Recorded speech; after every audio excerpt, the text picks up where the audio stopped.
Harri guyyaan jimaata majjii 21 bara 2022. Ashamaa harka fuunee dhaggeeffattootaaf daawwattoota Finfinnee Maltiimiidiyaa. Nagaan keenya kabajaa bakka irraa nu hordoftan maratti isin qaqqabu. Akkam jirtu? Oduu biyya keessaaf kan alaabaa har'aaf qabanne isin biraan keenya. Oduu kan isinitti himu ana Daana Tasfaayti. Nu waliin tura. Oduun jimaata irraaf qabanne kunuuti. Dubartoota sababaa ilaalchaaf ejjennoo siyaasaa qabaniin hidhamanii jiran irratti sarbamni mirga namoomaa irratti raawwatamaa jira. Godina Horroo Guduruu Wallaggaa aanaa Muruu keessatti riphxee loltoota deeggartu jedhamuun shakkamanii namoota hidhaman baatiiwwan 3 mana murtiitti utuu hin dhiyaatin hidhaa keessa jiru. Dhimma kana ilaalchisees hoogganaa itti aanaan poolisii aanichaa namooti riphxee loltoota deeggaruun hidhaman haa jiraatan malee namooti lakkoofsaan 30 ol ta'an torban darbe keessa hiikamanii jiru jechuun dubbatan. Dubartoota hidhamanii jiran irratti sarbamii mirga namoomaa akka irratti raawwatamaa jiru maatiin hidhamtootaa kan dubbatan yoo ta'u, yaada maatii hidhamtootaa kan ilaalchisuudhaanis hoogganaa itti aanaan poolisii aanichaa kan ta'an saajin olaanaa waltajjii komiin maatii hidhamtootaa irraa dhiyaate soba jechuun haalaniiru kan jedhee gabaasa sagalee Ameerikaati. Oduu keenya biraatiin walitti bu'iinsa kabaja ayyaana cuuphaa irratti uumameen lubbuun darbe. Walitti bu'iinsa kabaja ayyaana cuuphaa irratti qarqara bulchiinsi magaalaa Finfinnee bulchiinsa magaalaa Burraayuu daangessuutti mudateen lubbuun namootaa darbeera. Taateen kunis walitti bu'iinsa guyyaa Kamisaa Majjii 20 bara 2022 hordoftoota mana kiristaanaa Ortodoksii Tawaahidoo taabota maaramii Wayibilaa geggeessuuf ba'anii fi humnoota nageenyaa gidduutti dhalateen kan mudate yoo ta'u, waldhabdeen kun itti fayyadama alaabaa waliin wal qabatee kan mudatedha. Viidiyoowwan taatee kana mul'isanii fi miidiyaa hawaasummaa gubbaatti qoodaman irratti konkolaataan poolisii sibiila uffate akkasumas namoonni dhukaasa dhaga'anii yoo fiigan mul'ata. Akka hordoftoonni amantichaa fi namoonni naannaa sana turan jedhanitti humnoonni nageenyaa dhukaasaa fi gaazii mimmaanessuu dhukaasuu isaanii hordofe yoo xiqqaate lubbuun namoota lamaa darbeera. Tajaajilli kominikeeshinii mootummaa federaalaa ibsa gama tiwiitara isaatiin amajjii 21 bara 2022 baaseen Itoophiyaa guutuutti ayyaanichi haala nagaan kabajamus dhiyoo magaalaa Finfinneetti garuu rakkoon uumamuu mirkaneesseera. Akka waajjirri kominikeeshinii kun jedhutti kutaa magaalaa Kolfee Qaraanioo fi Burraayyuu walitti fiduu irratti naannoo Bataskaana Maaramii Wayibilaatti rakkoo uumameen kabaji ayyaanaa jeeqamuu fi lubbuu namaa irratti duunniif miidhaan cimaan ga'uun beekameera jedheera. Oduu keenya biraatiin waraana kaaba Itoophiyaatiin alatti kutaalee biyyattii garaagaraa keessattis rakkoon namoomaa hamaan mudatee jira. Ministeera muummee Abiy Ahmed waliin kan mari'atan ministeera Ingilizii kan dhimma Afrikaa, Laatiin Ameerikaa fi biyyoota Kaaribiyaan kan ta'an Viikii Foord carraaqqii mootummaan nagaa buusuudhaaf taasisaa jiru dinqisiifataniiru. Deetaan ministeera Haajaa Alaa Ambaasaadder Reedwaan Huseen amajjii 20 bara 2022 adde Viikii Foord waliin dhimmoota yeroo ammaa Itoophiyaa keessa jiranii fi hariiroo biyyoota lamaan gidduu jiru irratti akka mari'atanis ibsi ministeera Haajaa Alaa Itoophiyaa mul'iseera. Ministeerri Yuunaayitid Kiingdam kun marii aangawoota Itoophiyaa waliin taasisaniin waraanni rakkoo hamaa qabeenyaaf lubbuu namootaa irratti qaqqabsiise kun dhaabbachuu qaba jechuun akeekkachiisaniiru. Viikii Foord gara Itoophiyaatti imaluun muummee ministeera Abiy Ahmed, deetaa ministeera Haajaa Alaa Ambaasaadder Reedwaan Huseenii fi ministeera maallaqaa kan ta'an obbo Ahmed Shiilee waliin mari'achuu isaanii mootummaan Yuunaayitid Kiingdam fuula marsariitii isaa irratti baaseera. Itoophiyaa keessa nagaan akka jiraatuuf murtoo mootummaan Itoophiyaa humnoonni waraanaa isaa akka naannoo Tigraay hin seenneef fudhates dinqisiifataniiru. Ministeera muummee Itoophiyaa Abiy Ahmed waliin mari'achuu kan ibsan ministeera Ingilizii kan dhimma Afrikaa, Laatiin Ameerikaa fi biyyoota Kaaribiyaan kan ta'an Viikii Foord gama isheetiin Itoophiyaa keessatti nagaan akka bu'u abdii qabaachuu dubbataniiru. Marii muummee ministeera Abiy Ahmed waliin taasifte kanaan Viikiin yaaddoo Ingiliziin walitti bu'iinsa kaaba Itoophiyaa ilaalchisuun qabdu kan ibsiteef yoo ta'u, tarkaanfii mootummaan dhiyeenya kana namoota mana hidhaatii baasuuf fudhatee fi sochii marii biyyaalessaa geggeessuuf itti jiru ammoo kan jajjabeeffamu ta'uu himaniiru. Ministeerri Ingiliz kun michummaa bara dheeraa biyyoonni lamaan waliin qaban cimsuu fi dhimma deebisanii ijaaruu ilaalchisuunis kan mari'atan ta'uu ergaa fuula tiwiitara ishee irratti barreessiteen ifoomsiteeti jirti. Ministeerri Haajaa Alaa Itoophiyaas marii Viikii Foord waliin taasifame ilaalchisuun ibsa baaseen Yuunaayitid Kiingdamiin investimentii dabalatee dhimmoota hedduu irratti Itoophiyaa waliin hojjechuuf fedhii akka qabdu, kana dhugoomsuuf ammoo nagaatu dursa jechuu ishee ibseeti jira. Waraana umurii ji'oota 14 olii lakkoofsise kanaaf fala gamtaan Afrikaa barbaadaa jiru mootummaan Ingilizii akka deeggaru Viikii Foord dubbataniiru. Hundeeffamuu komishinii marii biyyaalessaas akka wanta gaarii ta'etti ilaalla. Hidhamtoonni siyaasaa hiikamuunis tarkaanfii gaariidha jedhaniiru ministeerri Yuunaayitid Kiingdam kun.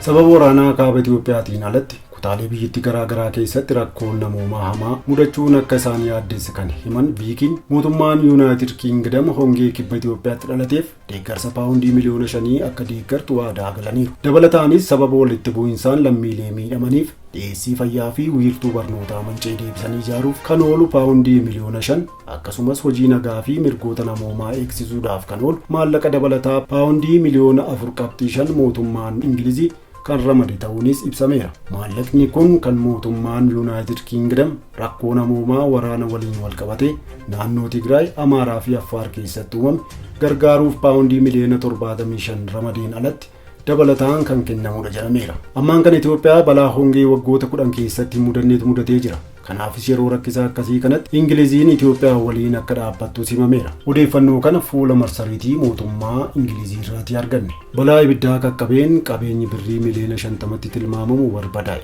Kuusawwan meeshaalee ijaarsa seeraamikii fi meeshaalee biroon keessa kuufamanii turan kan tokkoon isaanii tilmaama birrii miliyoona 10 qabu jedhaman gaafa amajjii 20 bara 2022 balaa ibiddaa qaqqabeen barbadaa'aniiru. Ijaarsi balaa ibiddaatiin gubate kun naannoo Uraal jedhamee waamamutti kan argamu yoo ta'u, kutaawwan kuusaa meeshaalee adda addaa 5 of keessatti kan qabatedha. Meeshaalee mana dhiqannaa, meeshaalee ijaarsaa fi meeshaaleen biroos balaa ibiddaa qaqqabe kanaan gubataniiru. Namoonni meeshaan duraa gubate kunneen ijaarsicha meeshaa keessa kuusuuf kan kireeffatan ta'uu ibsaniiru. Qabeenyummaan kuusaa meeshaalee kanaa mana amantaa Ortodoksiitti kan Bataskaan Uraalee akka ta'e ifoomeeti jira. Haa ta'u malee sababaan ka'umsa ibidda kanaa hin beekamne. Oduu biraatti yoo jennu dhaabbanni biyyoota gamtoomanii iddoowwan gargaarsi namoomaa naannoo Tigraayiitiif ittiin dhiyaaturra waraanni jiraachuu isaatiin hojiin gargaarsa namoomaa barbaachisu naannicha qaqqabsiisuuf hojjetu akka gufate ibseera. Dhaabbati biyyoota gamtoomanii fi dhaabbileen miti mootummaa sababa waraanaatiif wantoota bu'uuraa barbaachisoo ta'an kanneen akka nyaataa fi qorichaa dhiyeessan hir'isuu fi haquuf dirqamuu isaanii dhaabbatichi beeksise. Daandiiwwan gargaarsa namoomaa bu'uuraa ta'an kana gara Maqaleetti ittiin dabarsuuf tajaajilan waraanni irratti gaggeeffamaa waan jiruuf gargaarsa namoomaa gara naannichaatti geessuu hir'isuufis ta'e osoo hin geessin yeroo dheeraaf turuu akkasumas haquullee dirqameetiin jira jechuun jaarmiyaan qindeessaa gargaarsa atattamaa dhaabbata biyyoota gamtoomanii Oochaan ibseeti jira. Karaa Samaraa irraa Abaalaatiin goree gara Maqaleetti geessuurraan dhiyeessii gargaarsa namoomaa gara Tigraay akka galu taasifamu sababa waraanni Abaalaa irratti gaggeeffamaa jiruuf gaafa kibxata amajjii 13 bara 2022 irraa kaasee addaan citeera jechuun Oochaan ibsa isaa gaafa amajjii 20 bara 2022 baaseen ifoomseera. Baatii hagayya bara 2021 irraa eegalee karaa Abaalaatiin boba'aan hojii gargaarsa namoomaatiif oolu gara Tigraayitti hin ergamne kan jedhu Oochaan hanqina boba'aa Tigraay keessa jirurraa kan keessa dhaabbatichi naannicha keessatti boba'aa argachuu hin dandeenye jedheera. Dhaabbati biyyoota gamtoomanii hanga muddee 13 bara 2021tti namoonni 10,500 gargaarsa nyaataa argachuu isaanii ibsuun lakkoofsi namoota gargaarsa fudhatanii kun erga bitootessa bara 2021 as isa gadi aanaadha jedheera. Akka dhaabbati mootummoota gamtoomee jedhutti lakkoofsi namoota torbaniin gargaarsa argachuu qabanii 800 ol ta'uu qaba. Dhaabbati mootummoota gamtoomee dhaabbileen gargaarsa namoomaa kanneen michoota isaa ta'an midhaan gargaarsaa kuusaa keessaa qaban namoota 28,000 qofa gargaaruu kan danda'u ta'uu isaa gabaasaniiru kan jedhe yoo ta'u, talaalliin dhibee gifiraa 3 dura jalqabee ture daa'imman 14,000 ta'aniif kennamuu ibsee talaallii kana daa'imman 800 fudhachuu qabu jedheera. Hanqinni boba'aa fi maallaqa callaa qorichi tajaajilaan ala akka hin taane yookaan haala qilleensaa keessa turuu danda'uun geejjibsiisuun rakkisaa ta'uu fi hanqinni ogeessota fayyaa qormaatawwan biroo baay'ee hamoo ta'an waliin ida'ame duula talaallii gifiraa daa'immaniif kennamu rakkisaa taasisaniiru jechuun dhaabbati biyyoota gamtoomanii ibsa isaa baaseen ifoomseeti jira. Waraanni ji'oota 14 dura naannoo Tigraay keessatti jalqabame gara naannolee ollaa Amaaraa fi Affaaritti babal'achuu isaatiin miidhaan namoomaa guddaan qaqqabeera. Qabeenyi guddaanis manca'eeti jira. Waraanni kun lubbuun namoota kumaan lakkaa'aman akka darbuu fi miliyoonaan kan lakkaa'aman ammoo qe'ee qabeenya isaaniirraa akka buqqa'an taasisuun isaa irra deddeebiin gabaafamaa ture. Sababa waraana kanaatiin kaaba Itoophiyaa naannoo Tigraay, Amaaraa fi Affaar keessatti rakkoo dhalateen namoonni miliyoona 9.4 ol ta'an gargaarsi namoomaa akka isaan barbaachisu dhaabbati mootummoota gamtoomee torbanoota muraasa dura beeksisee ture. Dhaabbata biyyoota gamtoomanii dabalatee rakkoo namoomaa waraanni kun qaqqabsiise furuudhaaf humnoonni wal waraanan atattamaan waraanicha dhaabanii waldhibdee gidduu isaanii jiru mariin akka furan biyyoonni lixaa irra deddeebiin waamicha dhiyeessaa turaniiru. Oduu keenya biraatiin Haleellaa hidhattoota Sudaan kibbaa irraa daangaa Itoophiyaa ce'uudhaan geggeessaniin namoonni du'an.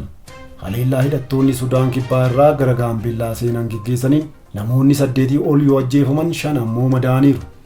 Itti gaafatamaan pirees sekireetarii naannichaa obbo Ugeetuu Adiingoo akka himanitti haleellicha kan raawwatan hidhattoota gosa Murlee Sudaan kibbaatii kaan yoo ta'an gara daangaa Itoophiyaatti ce'uun namoota nagaa irratti miidhaa qaqqabsiisaniiru.